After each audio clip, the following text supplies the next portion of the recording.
Hey, what's up guys? Airsoft Man 819 here with another video.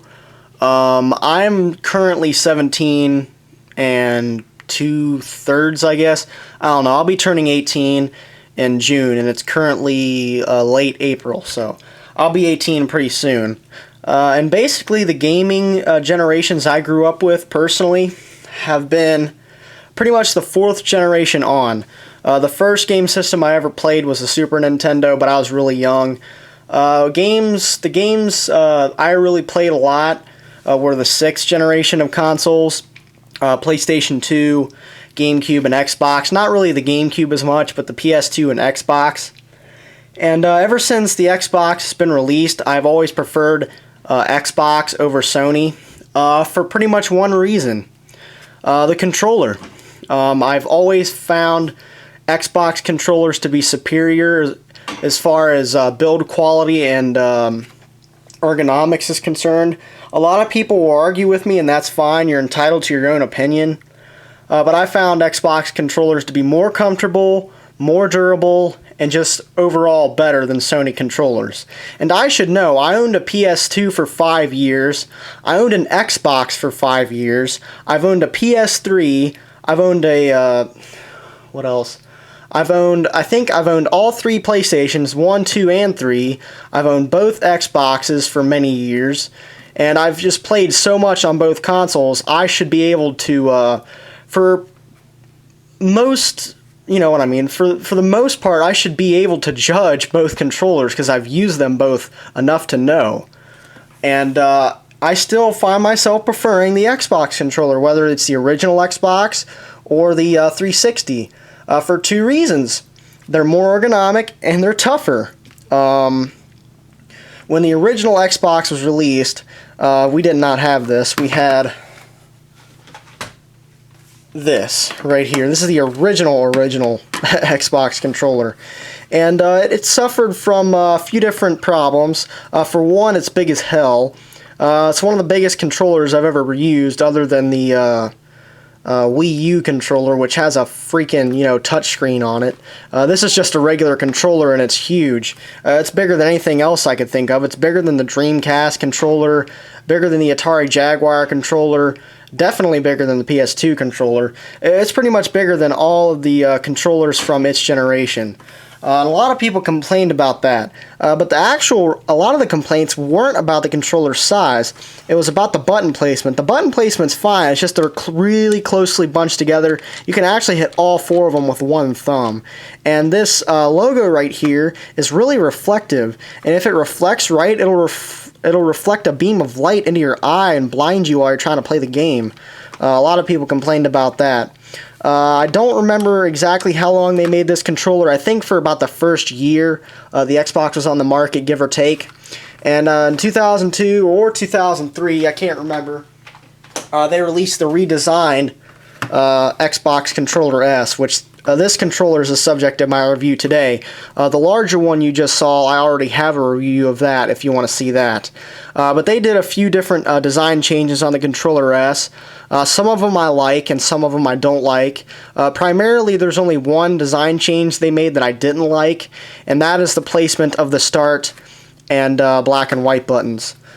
Here's your back and start buttons. I have mine highlighted in white for whatever reason. I just got bored. They're actually mechanical switches. They're not membrane buttons, so they click. You have start and back, and you have your black and white buttons. Now, what I don't like is they're almost on the grip of the controller. You have to bend your thumb in this awkward position to hit them. And I think it's just ridiculous that they put them there. They could have put them up here. There's a million other places that were better that they could have put them.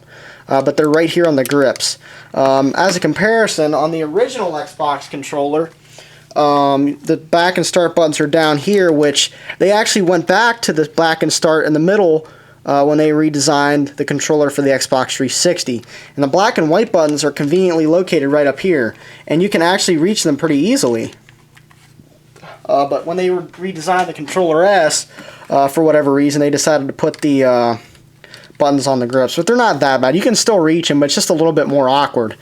They redesigned the D-pad with a more traditional plus design, which they kind of carried along to the Xbox 360. The Xbox 360 D-pad is a little bit different, but They have both of the analog sticks are convex. On the original over there, one of them was kind of concave and the other one was kind of convex. They were kind of weird. But they pretty much standardized the Xbox joystick with this controller, and they moved this joystick design onto the 360. So you have your 4-button layout. They spread them out a little bit more than the original. And you have A, B, X, and Y. Back and start, obviously. Black and white. Both the joysticks click, obviously. You have your 2 memory card slots, which they also carried on to this controller.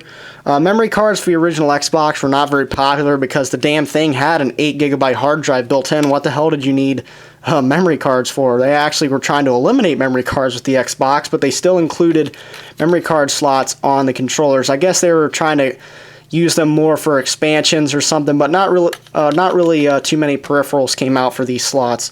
You have your standard triggers, analog triggers, right and left, which is another feature of the Xbox controller I prefer over the PlayStation. And the durability factor. This controller is like a brick. It really is like a brick.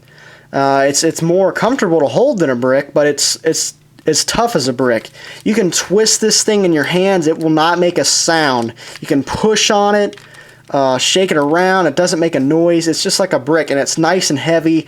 It's made out of this thick, it feels like it's inch-thick plastic this thing is made of. It's just solid as a rock.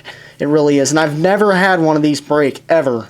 I've had so many PlayStation DualShock controllers break. I've had 2 PS3 controllers break. At least 3 PS2 controllers break. I had an original PlayStation DualShock break. Most of the PlayStation controllers I've owned have broken, and I've never had one of these break.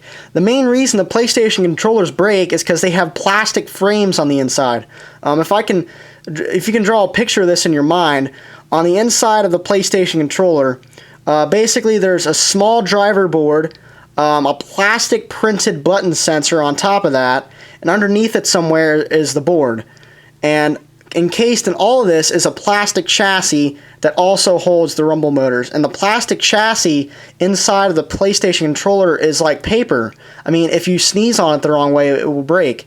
And the button sensor is just a printed piece of plastic that if it gets just a little bit corroded, it won't work.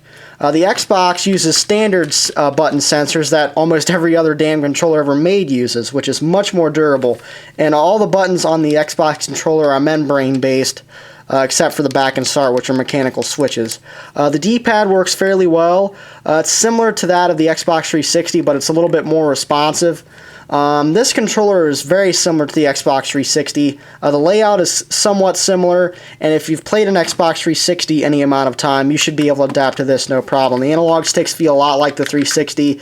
These feel a lot like the 360 D-pad does. The only thing that really doesn't is the black and white and back and start buttons.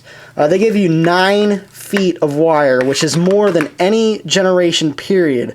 No controller has included more wire than the Xbox controller, unless you buy something that's aftermarket.